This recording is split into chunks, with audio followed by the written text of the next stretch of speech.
Bayi untuk Sang CEO episode 49. Satria keluar dari dalam kamar mandi dalam keadaan yang sudah segar. Melisa belum juga bangun, sedangkan Naya tampak berdiri menatap ke arah kakaknya itu. Satria lalu menuju ke arah sofa, lalu mencoba duduk tenang di sana sembari mengamati Melisa. Padahal kini pikiran Satria belum bisa tenang. Sejak Melisa sadar semalam, dia menjadi semakin tak tenang. Dia ingin Melisa sadar dan kembali normal seperti sebelumnya. Namun, Satria juga harus mengerti bahwa mungkin Melisa mengalami suatu kejadian yang traumatis baginya. Sialan memang dirinya. Satria benar-benar tak bisa berhenti merutuki dirinya sendiri dalam hati. Naya yang mengamati Satria benar-benar semakin dibuat bingung. Dalam pandangan Naya, Satria seolah-olah sedang menunjukkan penyesalan terdalamnya dan juga kekhawatirannya yang amat sangat.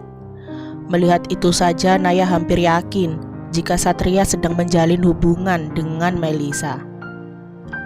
"Aku mau keluar cari kopi, kakak mau?" tawar Naya kemudian. "Ya, kalau kamu gak keberatan," ucap Satria pendek. "Oke, aku keluar dulu ya." Pada akhirnya Naya memutuskan untuk keluar. Setelah ditinggalkan hanya dengan Melisa di kamar inap Melisa, Satria bangkit.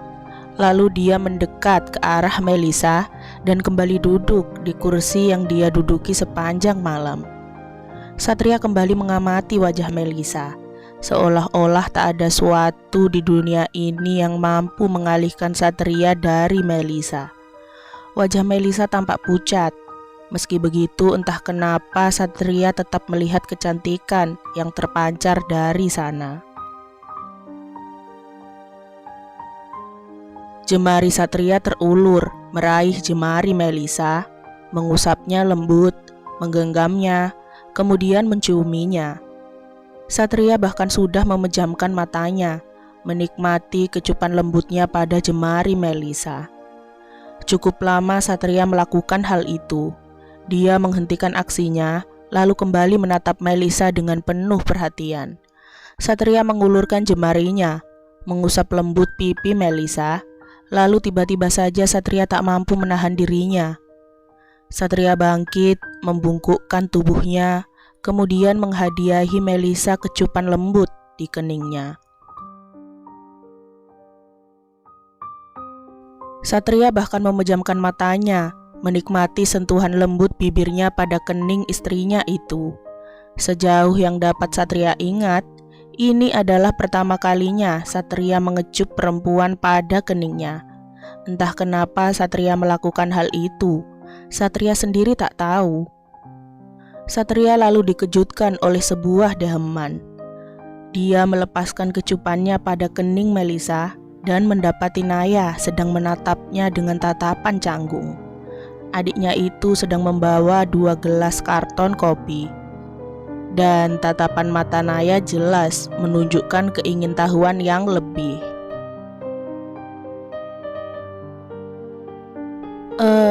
Maaf kak, tadi aku..." Sungguh, Naya tidak tahu harus memberi alasan seperti apa. "Kopinya sudah?" tanya Satria kemudian.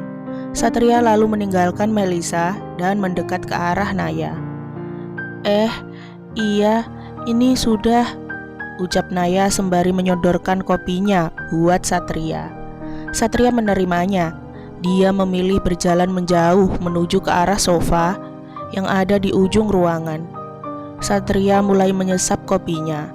Dia bersikap sesantai mungkin, seolah-olah memang tidak terjadi apapun. Sedangkan Naya tentu saja semakin penasaran dibuatnya setelah dia melihat apa yang baru saja terjadi. Kakak gak kerja?" tanya Naya kemudian. "Kakak ambil cuti sampai Melisa sembuh," jawab Satria singkat. Naya semakin bingung dibuatnya. Kakak nggak perlu ambil cuti, kan ada aku sama mama, ucap Naya lagi. Nggak bisa gitu. Bagaimanapun juga, kakak harus bertanggung jawab dengan keadaan Melisa yang sekarang, ucap Satria kemudian. Bertanggung jawab? Maksudnya? Tanya Naya yang menjadi semakin bingung dibuatnya. Satria akan membuka suaranya untuk menjawab pertanyaan Naya, tapi dia menghentikan aksinya dan segera bangkit saat melihat Melisa mulai menggerakkan tubuhnya. Satria mendekat ke arah Melisa, lalu tak lama perempuan itu membuka matanya. Jantung Satria berdebar seketika saat melihat bagaimana tatapan mata Melisa yang dilemparkan kepadanya. Melisa tampak terkejut menatapnya. Kemudian perempuan itu tampak sedih dan tampak kecewa. "Hei, aku di sini, oke?" bisik Satria dengan lembut penuh arti. Jemarinya bahkan sudah terulur mengusap lembut pipi Melisa.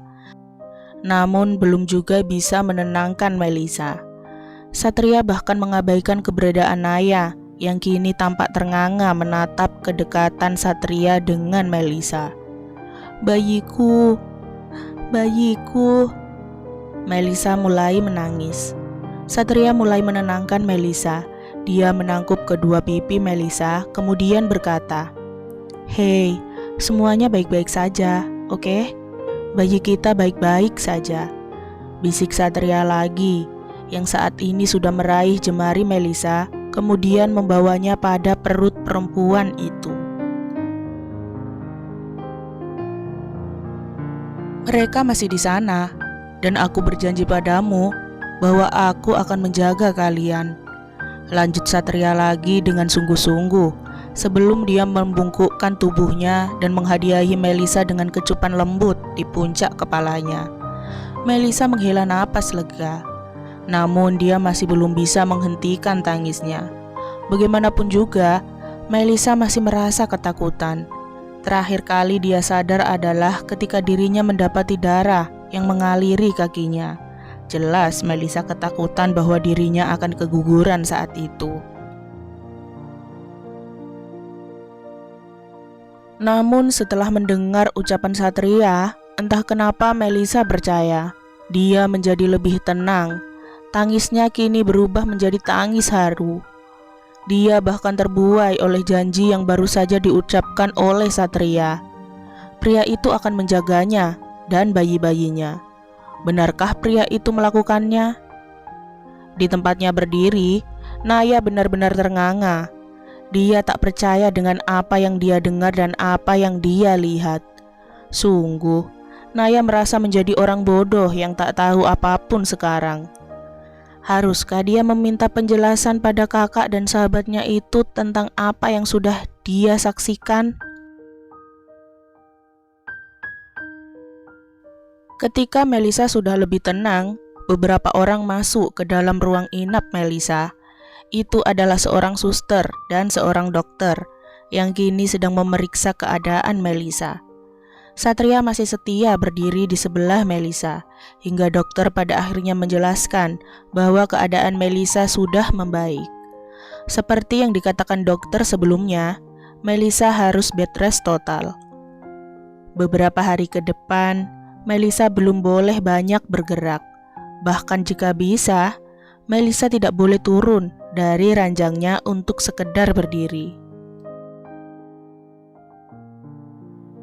Satria hanya mengangguk. Dia akan mematuhi semua perintah dokter demi kesehatan Melisa dan bayinya. Kemudian, dokter dan suster keluar. Pada saat bersamaan, Rina Adiraja masuk membawakan bingkisan sarapan. Rina tampak senang ketika dia sudah mendapati Melisa sadar. Dia menaruh sarapan yang dia bawa di atas meja depan sofa. Sebelum kemudian dia mendekat ke arah Melisa. "Bagaimana keadaan kamu hari ini?" tanya Rina pada Melisa. "Baik, Bu," jawab Melisa dengan lemah. Dia menjadi sedikit canggung apalagi saat menatap ke arah Satria dan pria itu tak tampak berhenti menatapnya. Rina sendiri melihat bagaimana kecanggungan yang tercipta di antara keduanya. Karena itulah Rina segera membuka suaranya lagi pada Satria. "Satria, kamu sarapan dulu ya. Tante bawakan makanan. Dari kemarin kamu pasti belum makan," ucap Rina pada Satria. "Melisa juga belum makan dari kemarin," Satria menjawab dengan spontan. "Melisa diberi cairan. Nanti kalau dia sudah bisa makan, dia pasti akan makan," ucap Rina lagi. Pada akhirnya Satria mengalah. Dia akhirnya meninggalkan Melisa, meski sebenarnya dia tampak enggan melakukannya.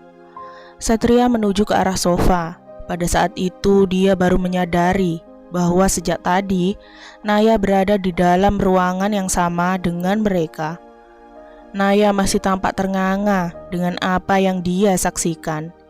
Satria tahu bahwa Naya pasti kebingungan. Karena itu Satria memilih mengajak Naya ikut serta sarapan bersamanya. "Kamu gak ikut kakak sarapan?" Naya mulai bisa mengendalikan diri. Dia akhirnya ikut serta bersama dengan Satria menuju ke arah sofa, duduk di sana dan mulai membuka bekal sarapan yang dibawakan oleh Rina. "Kak, kakak punya hubungan sama Melisa?" tanya Naya yang sudah tak bisa menahan rasa penasarannya. Satria yang sedang membuka bekal sarapan yang dibawakan oleh Rina akhirnya menghentikan aksinya seketika.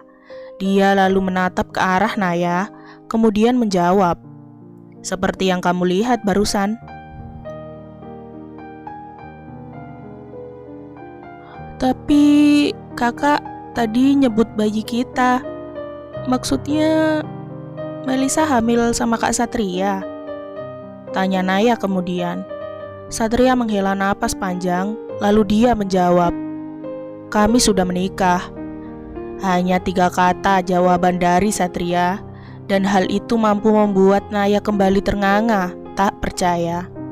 Benarkah apa yang dikatakan oleh kakaknya itu? Melisa dan kakaknya sudah menikah. Kapan? Di mana? Kenapa dia tidak tahu?